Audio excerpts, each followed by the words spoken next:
Why do so many people live in abject poverty and so few live lives of opulence? These are the words uttered by Mr. Cyril Ramaphosa at last week's National Dialogue. Very interesting question, a lot to think about. So smash the like button over there and let's get into the content for today. Namhlanje vandag. All right, it's going to be an awesome time. So one thing I want to share with all of you is that you and I need to learn to stop underestimating what we actually have and start learning to use what we have. Now, I know what you're thinking. You're thinking, well, William, I don't have much. I don't have what that person has over there. What I have is little.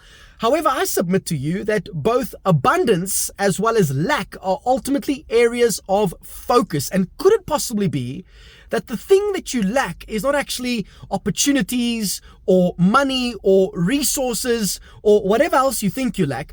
Could it possibly be that the thing that you lack is simply the awareness of the abundance that you already possess? I'm going to say it again. Could it possibly be that the lack that you think you lack isn't the actual lack that you have? But you could be lacking an awareness of the abundance, listen to the key word over here, of what you already possess. So often we don't use what we have because we think that what we have is small. So we listen to the lies of the enemy, the lies of society, thinking that what we have is small. But that's not the case, because the small that you have is actually big. Think of a seed, for example. Like, let's say hypothetically, this is, I know it's a 10-cent coin, but let's say it were to be an apple seed. And I hold up the seed and I say to you, what do you see? You could possibly say, well, I see an apple seed. And you're right. You can even stretch a bit further and you can be like, well, I see an apple tree, because the whole implication is that if I take the seed and I plant it into the ground and I take care of it and I develop it, it'll grow to become an apple tree. However, the whole truth is that this seed literally has the potential to become an entire forest. Why? Because as I plant the seed and take care of it, it grows up to become a tree that's got apples on it. In those apples are more seeds. I can plant those seeds and continue this entire process. However, that massive expansion, that hugeness, and the gigantic promotion, quote unquote, over there's probably a better word to use, and you let me know in the comment section down below. However, this massive expansion started with a single seed. Now, Jesus Christ said this, that if we have faith as small as a mustard seed, we can tell the mountain to move from here to there, and nothing will be impossible for us. So the small that you have, that which God has blessed you with, that's currently in the form of a seed.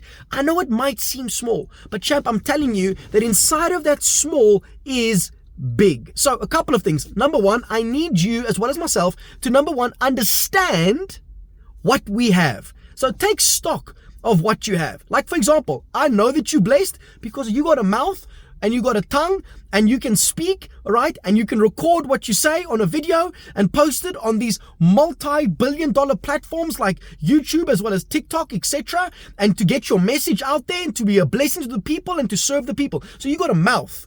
That's probably one of the biggest aspects of our lives that we ultimately underestimate. Number two, you've got a mind. You've got a mind, so you can imagine things, all right? You can imagine products and services that can bless people. You can imagine ways on how you can improve things at your current workplace or at your school that can better serve the customers or clients or the people or the teachers or the principal there, all right? You can find ways to do things. You can use the creativity that God has ultimately blessed you with to be a blessing in the world, to create value for other people, right? And help solve the problems of other people, where you get to a point where people will happily part with the money in their pocket for the value that you've ultimately created. Number two, you want to steward what you have, meaning you want to develop what God has blessed you with. And that happens through the process. That happens through the right practice. That happens through daily pursuing your purpose of being a blessing towards other people, right? By you glorifying God through loving and serving others. Number 3, you want to engage with what you have, right? So as you develop it, as you practice on a daily basis, continue to engage within society, continue to have conversations with people, and be curious about learning more, because again, learning equals more earning opportunities, right? So learning, obviously, again, is implied that you are applying what you've learned, and not just parrot learning, but applying what you have learned, all right? But be curious. Be curious. Use your curiosity to learn more about other people so you can better serve those people, because I'm telling you, there are opportunities all around you. And then number 4 over there, you want to invite God into every single thing that you are busy doing, all right?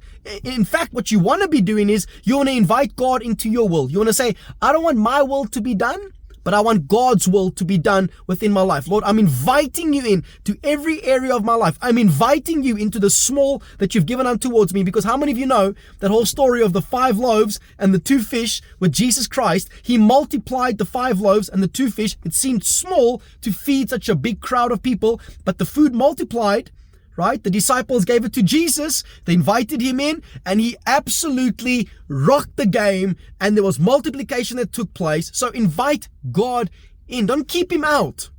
Don't keep him out. Don't keep God just for a Sunday, right? He's God, the creator of the universe. Invite him in. He stands at the door of your heart and knocks. Open up that door so he can come in and sit with you. So invite him in. And then lastly, number 5 over there, simply take action. Simply take action. You don't have to have it all figured out, but start just taking daily action, right? Daily action. And I mean, you're already doing that because you clicked on this video. So take daily action, and let's use what we have, all right? You don't have to stay in that circumstance, right? Because remember, again, your circumstances are not your destiny. It's not your destiny, champ. Our history is not our destiny. We can make different decisions. We can make different choices and keep moving forward. With that being said, champ, we've created an entire Arise and Shine Champion personal purpose growth guide that'll help you get clarity on your vision. It'll help you to get clarity on your identity and what your purpose is, all right, and help you to cultivate the necessary mindset to continuously make it through whatever challenge comes your way, so you can continue to level up in life. So if you want to get that, I'm going to pop a link in the description down there below.